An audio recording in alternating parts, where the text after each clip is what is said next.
नमस्कार दोस्तों, जय माता दी। माता रानी की कृपा आप सब पर सदैव बनी रहे। आप सबसे आग्रह है कि यदि आप चैनल पर पहली बार आए हैं तो चैनल को सब्सक्राइब कर लीजिएगा, लाइक करिए, बेल आइकन दबाइए और शेयर करना नहीं भूलिएगा। दोस्तों, पिछली बार हमने सुना था श्रीमद्देवी भागवत महापुराण द्वितीय स्कंद की कथा, छठा अध्याय, जिसमें था दुर्वासा का कुंती को अमोघ कामद मंत्र देना।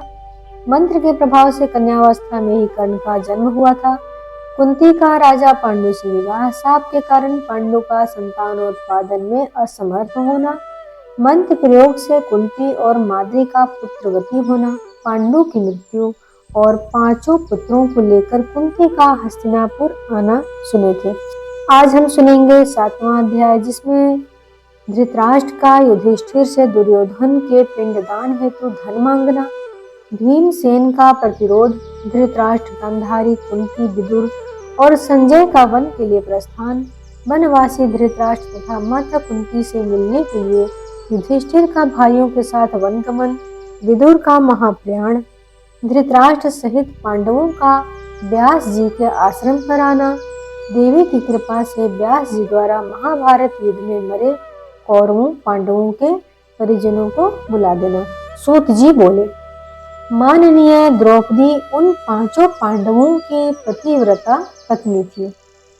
उन द्रौपदी को अत्यंत सुंदर 5 पुत्र उन पत्नियों से उत्पन्न हुए थे। अर्जुन की एक दूसरी सुंदर पत्नी श्री कृष्ण की बहन सुभद्रा थी, जिन्हें अर्जुन ने पूर्व काल में भगवान श्री कृष्ण की अनुमति से हर लिया था। उन्हीं सुभद्रा के गर्भ से महान वीर अभिमन्यु का जन्म हुआ। वह संग्राम भूमि में मारा गया था। उसी युद्ध में द्रौपदी के 5 पुत्र भी मारे चले गए थे। वीर अभिमन्यु की श्रेष्ठ तथा अत्यंत सुंदर पत्नी महाराज विराट की पुत्री उत्तरा थी। महाभारत के युद्ध में कुरु कुल का नाश हो जाने पर उसने एक पुत्र उत्पन्न किया था। वह द्रोण पुत्र अश्वत्थामा की वाणाग्नि से पहले गर्भ में ही मर गया था, किंतु बाद में भगवान श्री कृष्ण ने अश्वत्थामा की वाणाग्नि से निर्दग्ध अपने भांजे के पुत्र को अपने अद्भुत प्रताप से पुनः जीवित कर दिया था। कुरुवंश के समाप्त होने पर वह श्रेष्ठ पुत्र उत्पन्न हुआ था, इसीलिए वह बालक परीक्षित के नाम से पृथ्वी तल पर प्रसिद्ध हुआ। अपने 100 पुत्रों के मारे जाने पर अत्यंत दुखित राजा धृतराष्ट्र भीम के वाग्बाणों से संतप्त रहते हुए अब पांडवों के राज्य में रहने लगे। वैसे ही गांधारी भी अत्यंत दुखी होकर जीवन यापन करने लगी। दुखित युधिष्ठिर दिन रात उन दोनों की सेवा करने लगे। महान धर्मात्मा विदुर युधिष्ठिर की अनुमति से अपने भाई धृतराष्ट्र के पास में ही रहते थे और वे उन प्रज्ञा चक्षु को समझाते बुझाते रहते थे। धर्मपुत्र धर्मात्मा युधिष्ठिर भी अपने पिता तुल्य धृतराष्ट्र के पुत्र शोक जनित दुख को विस्मारित कराते हुए उनकी सेवा करने लगे। जिस किसी भी प्रकार यह वृद्ध धृतराष्ट्र सुन ले, यह ध्यान में रखकर भीम अत्यंत क्रोधित होकर अपने वचन रूपी बाणों से उन पर सर्वदा प्रहार किया करते थे। वहां उपस्थित लोगों को सुना सुना कर भीम कहा करते थे कि मैंने इस दुष्ट अंधे के सभी पुत्रों को रणभूमि में मार डाला और दुशासन के हृदय का रक्त जी भर के पी लिया है। अब यह अंधा निर्लज होकर मेरे दिए हुए पिंड को कौओं एवं कुत्तों की भांति खाता है। अब तो यह व्यर्थ ही जीवित बिता रहा है। भीम की इस प्रकार की कठोर बातें प्रतिदिन उन्हें सुनाते थे, परंतु धर्मात्मा युधिष्ठिर यह कहते हुए धृतराष्ट्र को धैर्य प्रदान करते थे कि यह भीम मूर्ख है। इस प्रकार उस दुखी धृतराष्ट्र ने 18 वर्ष तक वहां रहकर धर्मपुत्र युधिष्ठिर से वन में जाने की इच्छा प्रकट की। महाराज धृतराष्ट्र ने धर्मपुत्र युधिष्ठिर से यह भी प्रार्थना की कि अब मैं अपने पुत्रों के लिए विधि पूर्वक पिंडदान करूंगा। यद्यपि भीम ने सभी का और धर्मदैहिक कर्म कर दिया था, किंतु पूर्व बैर का स्मरण करते हुए उन्होंने मेरे पुत्रों का नहीं किया। अतः यदि आप मुझे कुछ धन दे तो मैं अपने पुत्रों का औधर्व दैहिक कर्म करके स्वर्ग फल देने वाला तप करने के लिए वन में चला जाऊंगा। विदुर ने भी एकांत में पवित्र आत्मा धर्मपुत्र युधिष्ठिर से जब ऐसा कहा तब उन्होंने धनार्थी धृतराष्ट्र को धन देने का निश्चय कर लिया। राजा युधिष्ठिर ने परिवार के सभी जनों को बुलाकर कहा, हे महाभाग, मैं कौरवों का श्राद्ध करने के इच्छुक ज्येष्ठ पिता को धन प्रदान करूंगा। महातेजस्वी ज्येष्ठ भ्राता युधिष्ठिर का वचन सुनकर वायुपुत्र महाबली भीम ने अत्यंत क्रोधित होकर कहा, हे महाभाग, दुर्योधन के कल्याण के लिए राजकोष का धन क्यों दिया जाए? इससे अंधे धृतराष्ट्र को भी सुख मिलेगा। इससे बड़ी मूर्खता और क्या होगी? आपकी दूषित मंत्रणा के फलस्वरूप ही हम लोगों ने वनवास का कठोर कष्ट सहा। दुरात्मा दुशासन महारानी द्रौपदी को अपमान पूर्वक सभा में खींच लाया। हे सुब्रत, आपकी कृपा से ही हम लोगों को विराट राजा के घर रहना पड़ा तथा हम अमित पराक्रम वालों को मत्स्य देश के राजा की दास्ता करनी पड़ी थी। हम सब में ज्येष्ठ आप यदि जुआ न खेलते तो हम लोगों की दुर्गति क्यों होती? मगध नरेश जरासंध का वध करने वाले मुझको राजा विराट के यहाँ रसोइया बनना पड़ा। आपके ही कारण इंद्रपुत्र महाबाहु अर्जुन को विराट के राजा के यहाँ स्त्री का रूप धारण करके उनके बच्चों को नृत्य की शिक्षा देने के लिए बृहनल्ला बनना पड़ा। गांडीव धनुष के स्थान पर अर्जुन को अपने हाथों में कंकड़ धारण करना पड़ा। मनुष्य का शरीर पाकर भला इससे बड़ा कष्ट और क्या हो सकता है? अर्जुन के सिर पर चोटी और आंखों में काजल की बात का स्मरण करके तो मन में यही आता है, मैं अभी तलवार लेकर शीघ्र ही धृतराष्ट्र का सिर काट दूं। इसके अतिरिक्त मुझे शांति नहीं मिल सकती। आप महाराज से बिना पूछे ही मैंने लक्षागृह में अग्नि लगा दी थी, जिससे हम लोगों को जलाने की इच्छा वाला वह पापी विरोचन स्वयं जल गया।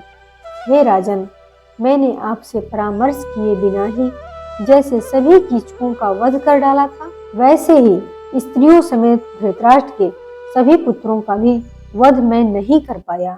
हे राजेंद्र, यह आपकी नासमझी ही थी कि जब गंधर्वों ने दुर्योधन आदि हमारे शत्रुओं को बंदी बना लिया था, तब आपने ही उन्हें छुड़ा दिया था।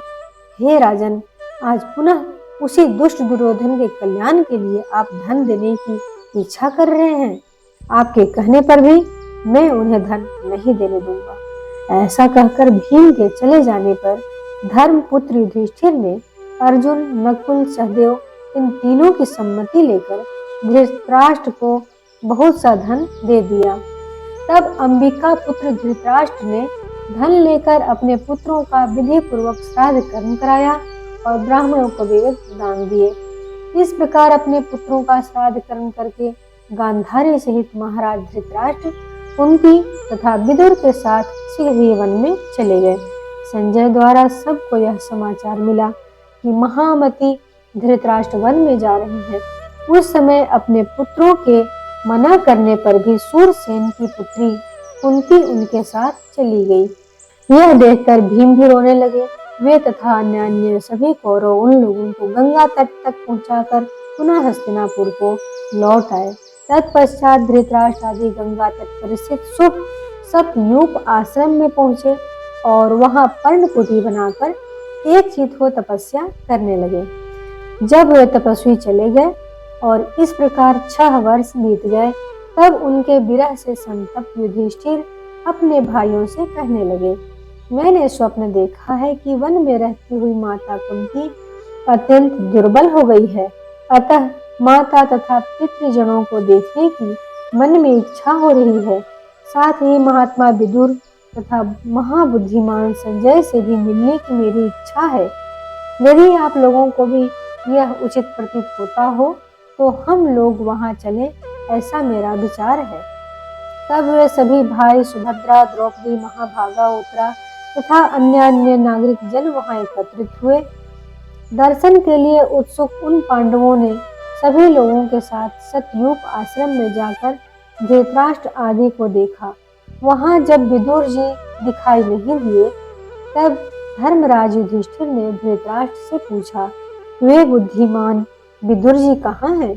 तब अंबिका पुत्र धृतराष्ट्र ने उनसे कहा, विदुर तो विरक्त और निष्काम होकर तथा सब कुछ त्याग कर कहीं एकांत में रहते हुए अंतःकरण में परमात्मा का ध्यान कर रहे होंगे। दूसरे दिन गंगा जी की ओर जाते हुए युधिष्ठिर ने वन में तपस्या के कारण क्षीण देह वाले व्रतधारी विदुर जी को देखा। उन्हें देखकर महाराज युधिष्ठिर ने कहा, मैं आपको प्रणाम करता हूँ। यह सुनकर भी निष्पाप विदुर जी ठूंठ वृक्ष के समान अचल स्थित रहे। उसी क्षण विदुर जी के मुख से एक अद्भुत तेज निकला और वह तत्काल युधिष्ठिर के मुख में समा गया, क्योंकि वे दोनों ही धर्म के अंश थे। इस प्रकार विदुर जी ने प्राण त्याग कर दिया और युधिष्ठिर अत्यंत शोकाकुल हो गए। वे राजा युधिष्ठिर उनके शरीर का दाह संस्कार करने का प्रबंध करने लगे। उसी समय राजा को सुनाते हुए आकाशवाणी हुई, हे राजन, ये विदुर जी विरक्त हैं, अतः यह दाह संस्कार के योग्य नहीं है। अब आप इच्छा अनुसार यहाँ से प्रस्थान करें। यह सुनकर उन सभी भाइयों ने गंगा के निर्मल जल में स्नान किया और वहां जाकर धृतराष्ट्र से सभी वृत्तांत विस्तार पूर्वक बताया। तत्पश्चात सब पांडव नागरिकों के साथ उस आश्रम में बैठ गए। उसी समय सत्यवती पुत्र व्यास जी तथा नारद जी भी वहां पहुंच गए। अन्य मुनिगण भी वहां धर्मपुत्र युधिष्ठिर के पास आ गए। उस समय कुंती ने वहां विराजमान शुभदर्शन व्यास जी से कहा, हे कृष्ण द्वैपायन, मैंने अपने पुत्र कर्ण को जन्म के समय ही देखा था। उसे देखने के लिए मेरा मन बहुत तड़प रहा है। अतः हे तपोधन, मुझे उसको दिखा दीजिए।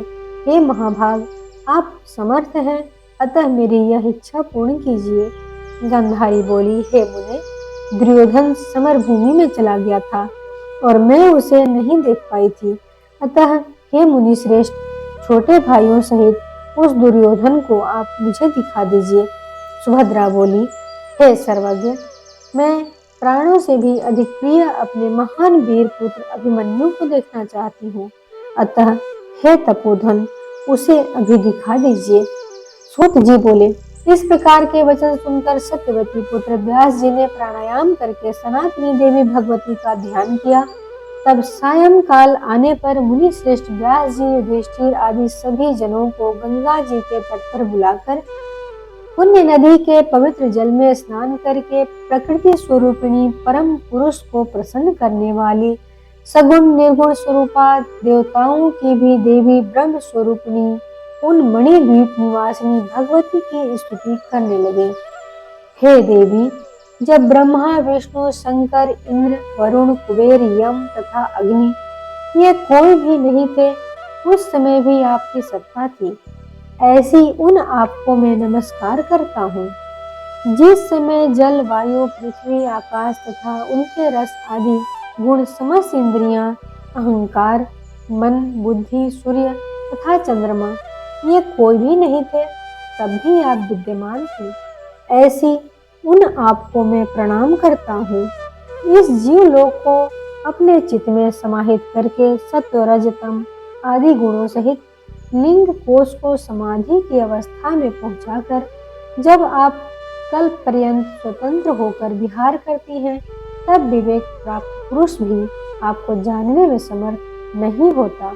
हे माता, ये लोग मृत व्यक्तियों के पुनः दर्शन के लिए मुझसे प्रार्थना कर रहे हैं, किंतु मैं ऐसा पाने में समर्थ नहीं हूँ। अतएव आप इन्हें मृत व्यक्तियों को शीघ्र ही दिखा दें। सूत जी बोले, व्यास जी के द्वारा इस प्रकार स्तुति किए जाने पर महामाया श्री भुवनेश्वरी देवी ने समस्त मृत राजाओं को स्वर्ग से बुलाकर दिखा दिया। कुंती, गांधारी, सुभद्रा, विराट पुत्री उत्तरा एवं सभी पांडव वापस आए हुए सुजनों को देखकर प्रसन्न हो गए। तदंतर अपरिमित तेज वाले व्यास जी ने महामाया देवी का स्मरण करके इंद्रजाल की भांति प्रकट हुए, उन सबको पुनः लौटा दिए। तत्पश्चात धृतराष्ट्र आदि तापसों से आज्ञा लेकर सभी पांडव तथा मुनिजन वहां से चल दिए। राजा युधिष्ठिर भी मार्ग में व्यास जी की चर्चा करते हुए हस्तिनापुर आ गए। इस प्रकार श्रीमद्देवी भागवत महापुराण के द्वितीय स्कंद का 7वां अध्याय। 8वें अध्याय में हम सुनेंगे धृतराष्ट्र आदि का दावाग्नि में जल जाना, प्रभास क्षेत्र में यादवों का परस्पर युद्ध और संहार, कृष्ण और बलराम का परधाम गमन, परीक्षित को राजा बनाकर पांडवों का हिमालय पर्वत पर जाना, परीक्षित को सांप की भांति ब्रह्म द्वारा और गुरु का वृतांत। जय माता दी। चैनल को सब्सक्राइब कर लीजिएगा दोस्तों। प्लेलिस्ट में जाकर आप सभी देवी भागवत महापुराण की कथा का स्मरण कर सकते हैं और इसका लाभ उठा सकते हैं। माता रानी की कृपा आप सब पर बनी रहे, आप सदैव सुखी रहें। जय माता दी।